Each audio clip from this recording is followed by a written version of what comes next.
DW Africa Link.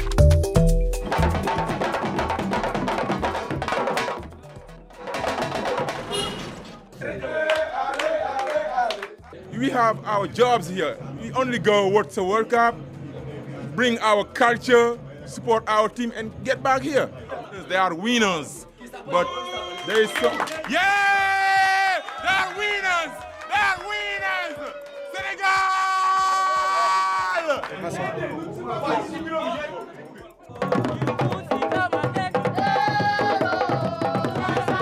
One global stage, 10 African teams, the biggest African contingent in the competition's history. Hundreds of millions of supporters are dreaming of something bigger than ever before. Africa heads to the 2026 World Cup with more firepower than ever. So who can roar, who can surprise, and who could go all the way? That's what's coming up in part 1 of our World Cup diaries. I am Eddy Micah Jr., and you are welcome to Africa Link, the podcast connecting you to the stories that matter. Africa Link, every weekday here on DW. All right, so let's jump straight into everything Africa and World Cup. To help us dig into what to look out for, let's bring in Abigail Sena, sports journalist and commentator. I also have Samson Omale, DW reporter and multimedia broadcast sports journalist. Welcome both of you to Africa Link. Let's start with this. Somalia was set to make World Cup history through referee Omale Atan, who had been selected to become the country's first ever official at the tournament. Well, not anymore. Atan has been dropped from the competition after being denied entry to the United States upon arriving in Miami. Abigail, what's going on? What do you make of this?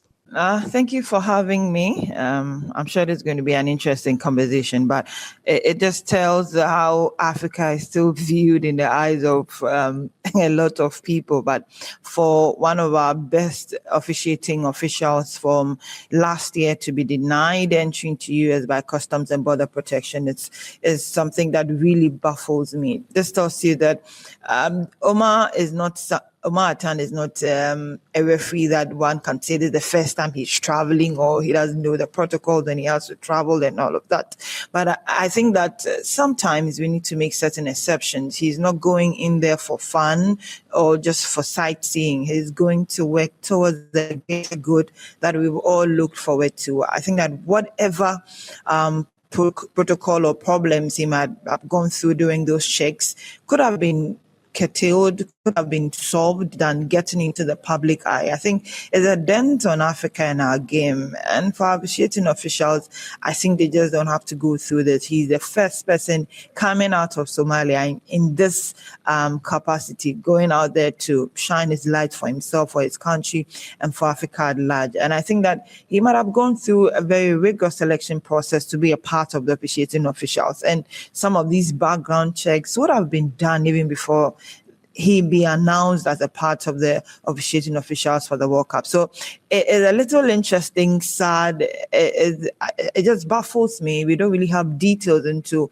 what exactly they were checking and what exactly the problem was. Right. I mean, couldn't have said it better. It's just not the right way to start the World Cup, is it, Samson? We're talking about Africa's best referee 2025. And for whatever the reason, denied entry. And he's not the only one. There's just a lot of Africans that are saying it's just become so difficult to get a visa to go and enjoy the World Cup in the USA. Maybe just add to the conversation by saying when sports and politics mix, it doesn't produce a very fantastic result. And that's what we're seeing here now. I mean, Trump is Trump. Trump is here. I think it's most unfortunate that also on the part of the Federation of International Football Association, FIFA, they've also not done well. Because, I mean, if you're going to have your top referees come into the country who are going to play a pivotal role in terms of administering and officiating the game, as it were, you should ensure that everything is done to the letter T to ensure that, look, anybody who is coming in on the part of FIFA, you're on the FIFA list, should have been vetted, cleared, from the part of FIFA, and of course, working with Homeland Security to ensure that whoever is coming in doesn't have to go through all these hassles. My thoughts. Right. It's not the best way to kickstart this competition. But yeah, we'll keep tabs on that and see how things develop. But from my understanding, as things stand, unless, of course, anything changes from the US side, he is not going to be able to officiate in the 2026 World Cup, which is sad news for him and for Africa. Now, these teams, Morocco, Senegal, Egypt, Algeria, Ghana, Ivory Coast, South Africa, Tunisia, Cape Verde, DR Congo, 10 African teams representing the continent in the 2026 FIFA World Cup. We're going to be looking at 5 of them this time in part 1 of our World Cup diaries. And I would say let's start with Senegal. Still, on paper, African champions. I don't want to get into, what this whole court case is going to eventually prove between Senegal and Morocco. But, we all know Senegal as the current African champions of the last Africa Cup of Nations. How much pressure is coming with the title of, first of all, being African champions and Senegal being one of the top African sides in recent years? What's the pressure like as they head onto the world stage, you think, Abigail? Well, I think that it will be maybe good pressure after everything they went through in Senegal, leading to them being named African champions, the drama about their trophy, having to go through all of that, Papsiao, Sadio Mane being the center of it all. And even if you look at how they entered America, people still have that buzz, that energy, that right energy around Senegal. And for me, I feel that in recent times, whether we like it or not, they are making Africa proud, hoisting that flag. Sadio Mane clearly leading by example, imprinting on every other part of the game that he gets the opportunity to lead, he gets the opportunity to show his face. It is even looking and feeling like retiring from the national team could come difficult for him. But I just feel that there's another time they would want to go out there, tell the world what they have, show the kind of blend they've been able to put together. For me, I really love it when managers alike or players enjoy a certain level of progression. And so you see how Paptiao had his own time with the junior national team, picked up the senior national team, and they've chucked this success now, and everything seems to be going well for them. So I don't feel it is going to be a lot of negative pressure. It will be one that will propel them to rather show the world. They will carry Africa with them once again, and I'm sure they will want to show themselves very well. I'm just coming to you, Samson, on this because surely a very fit and motivated Sadio Mane would be important for Senegal and their exploits at the World Cup. How important is this one man to the team? There's no gainsaying that Sadio Mane will hold the ace, and of course will be a key determining factor for Senegal. I mean, both on and off the pitch, because again, he holds so much of the kind of influence. He's Senegal's all-time top scorer, by the way. Let me quickly mention that. With 53 goals in 126 appearances, he missed the 2022 World Cup through an injury that he sustained at the peak of his career. And of course, he has another opportunity. But again, let's not hide the fact that he's 34. And this could be his last tournament. Being the last tournament, he wants to put everything into it, as it were. So we should look out for what he's going to bring to the table. And he will motivate the team, both, as I said, both on and off the pitch, be able to galvanize the rest of his team. We saw what he did during the 2026 Nations Cup. I mean, I was right at that Prince Moulay Abdallah Stadium in Morocco. I mean, just barely a few distance from him, and how he was trying to galvanize and get his players back on the pitch following that incident is the kind of character that he brings to the table. And I know that Sadio Mane will be a pivotal player in that team, the Lions of Teranga, no doubt. It's interesting you say that this may be his last World Cup. I mean, he's 34, right? I mean, he could go 38 in 4 years' time. Ronaldo is 41 at his 6th World Cup. So I would encourage African players to, take care of themselves properly and, play as long as possible, as long as the team still needs you, right? One of the other top teams, no doubt, starts with an M. Well, you guessed right, Morocco, right? The team has somehow redefined Africa's possibilities at the last World Cup. Can they realistically repeat or even surpass that run based on the team they have now, Abigail? When you talk about Morocco, personally, I do not have problem with individual talents. They've shown over time, they have the temperance, they have the presence. And like you rightly mentioned, they almost got Africa there as well in the 2022 edition. But I would want to really be worried a bit about their coaching staff, let me say, when it comes to their technical direction, how they let Walid Regragui go. Not to take anything away from Mohamed Wabi, okay? But I feel that they should have enjoyed that continuity. It would have made things a little easier for Regragui, knowing that he's been on that stage just 4 years ago and has been able to see what it meant to get to where he got to. Would he be able to have the luxury of time to correct all of these mistakes? Of course, Ashraf Hakimi will come in handy because of his experience. Come on, 2 times at the Champions League final. Clearly, he's going in there heads up to be able to help his side. I do not have any doubt about Morocco. They have shown and always distinguished themselves when it comes to the African game. But I am worried that they might not have that luxury of time to be able to really just get into that new manager era.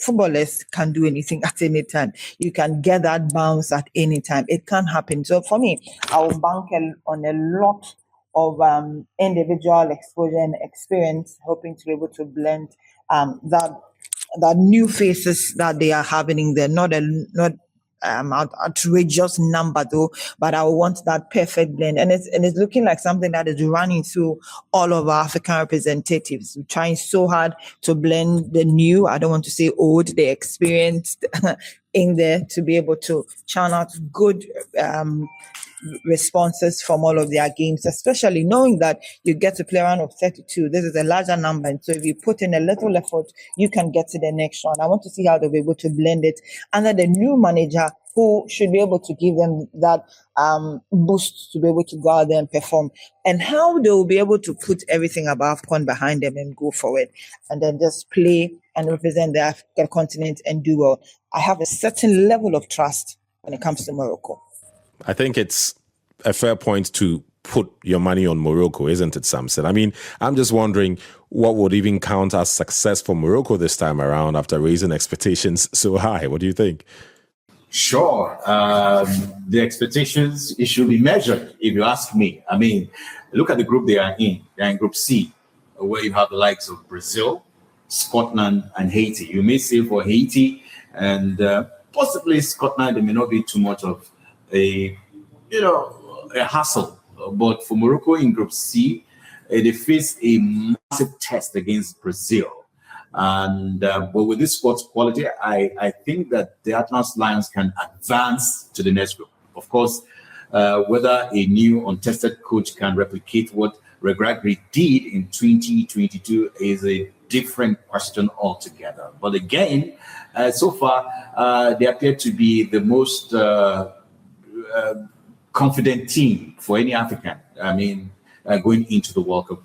I watched them, but I want to slant this a bit. I watched them throughout the Nations Cup, and I wasn't too impressed, really, because I felt at some point they had some very lucky games. They had some very, good calls, which went in their favor, and they were able to scale through until they got to the final. But I didn't see them as a team that is that cohesive, a team that you can really say, look, from the blast of the whistle to the end of the 90 minutes, they can sustain. And I'm talking about the present team the way they are right now. Albeit, you still have the likes of Brahim Diaz, in the team. Ayub Buhari is there. Of course, Hakimi is there.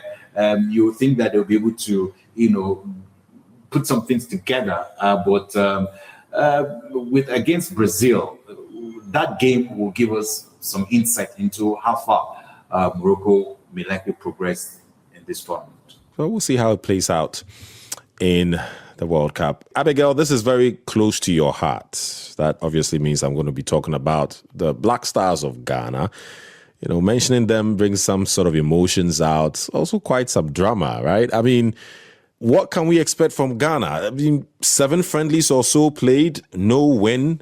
Is Ghana ready? I do believe Ghana is ready. I, for one, have never judged the team based on friendlies because I believe that if you rather engage in a lot of friendlies, you get to point out your mistakes, sometimes not to concentrating on the results. It does help. It does boost your morale and all of that. And we have to accept Ghana has gone through a lot of phase transitions, right from players into managers as well. And remember that we had a manager come in about 52 days into the World Cup. So clearly we are also looking at that, how he'll be able to gel with our team, talking about Carlos Queiroz. But the good thing for us, once again, will be that his experience transcends every other thing. He's seen it across the world, from Europe through to Africa. And he also rightly prides himself as an African. And so he does have a certain level of understanding when it comes to the African game. Talking about this Ghanaian team, it brings to mind the 2006 squad, the very first one that went to the World Cup.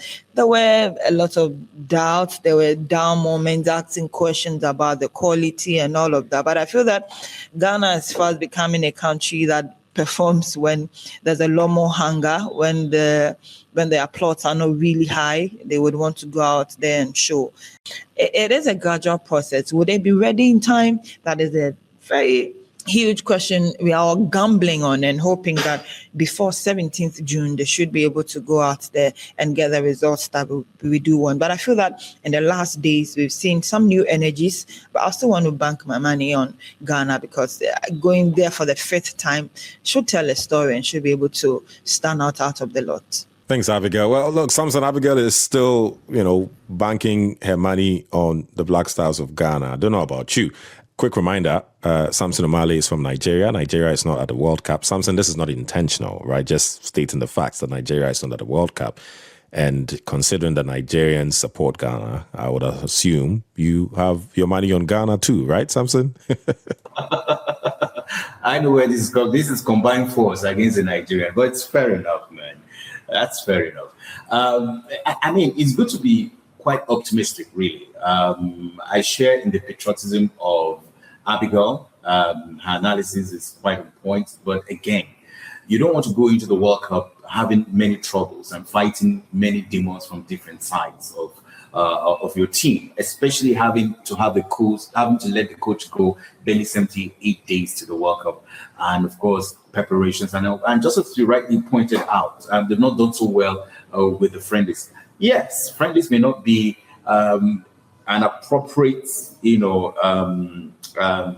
matches to give you an insight into how a team can perform, because during this kind of tournament, you are going to, grow into the tournament. And that's what we're seeing with teams that may appear to be struggling or not together, not cohesive. But as the tournament progresses, they've spent maybe like 10, 15 days before the tournament starts. And then as the tournament starts, they are together, they will gel more, understand more, and then they'll grow better in the course.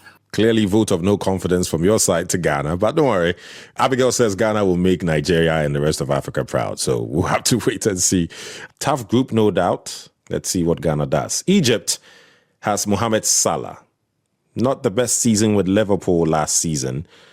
But still, you will not bet against Salah, would you?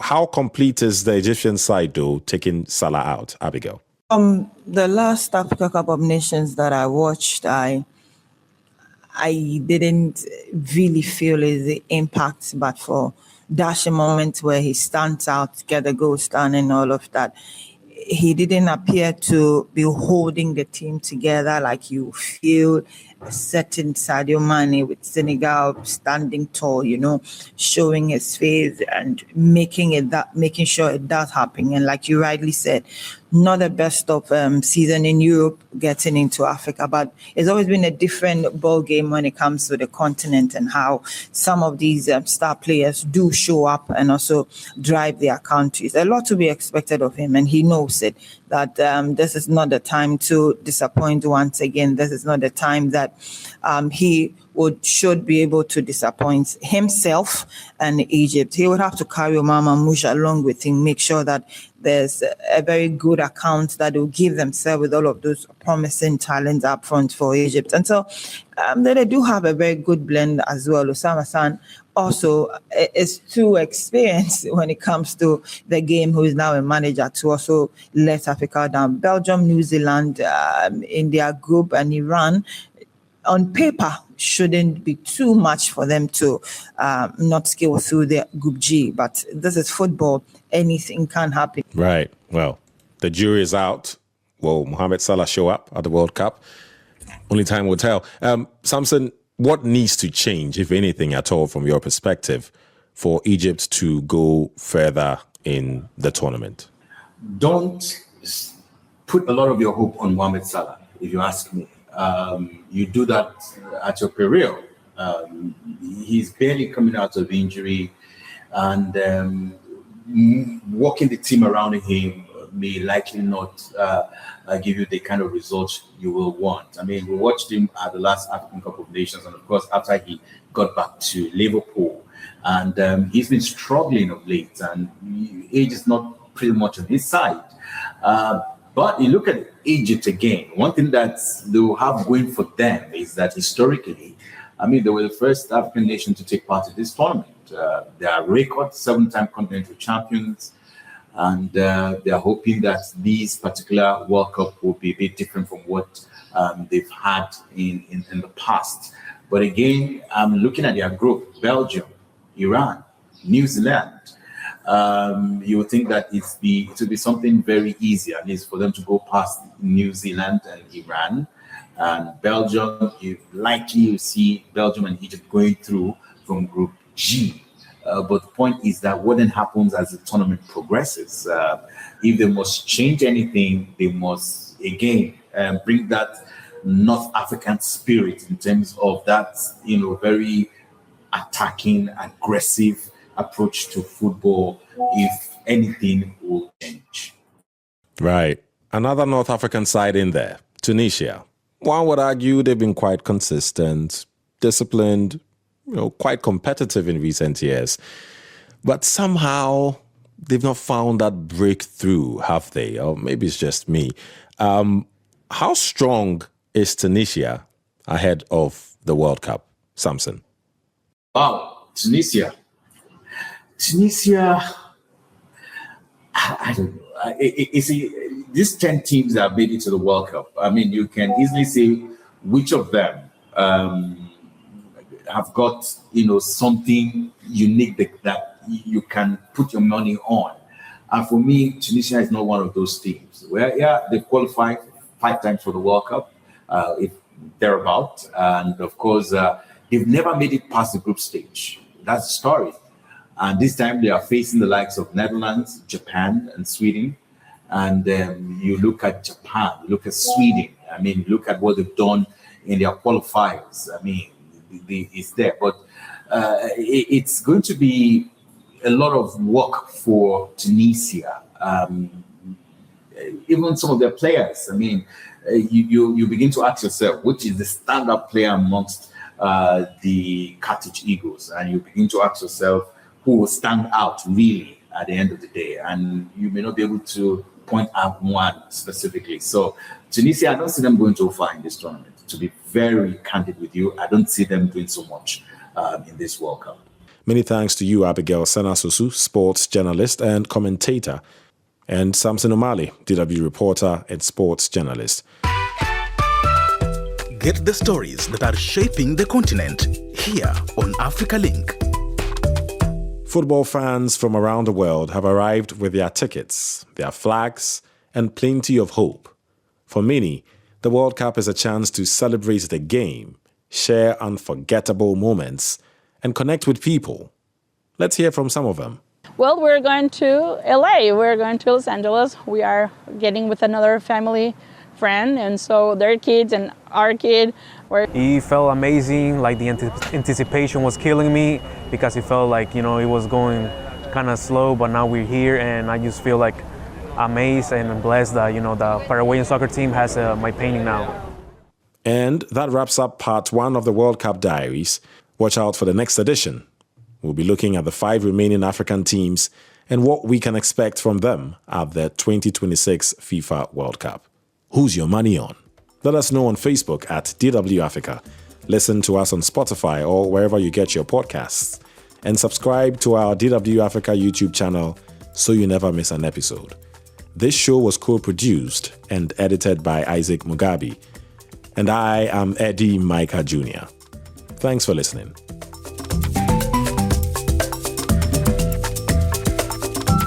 DW. Made for minds.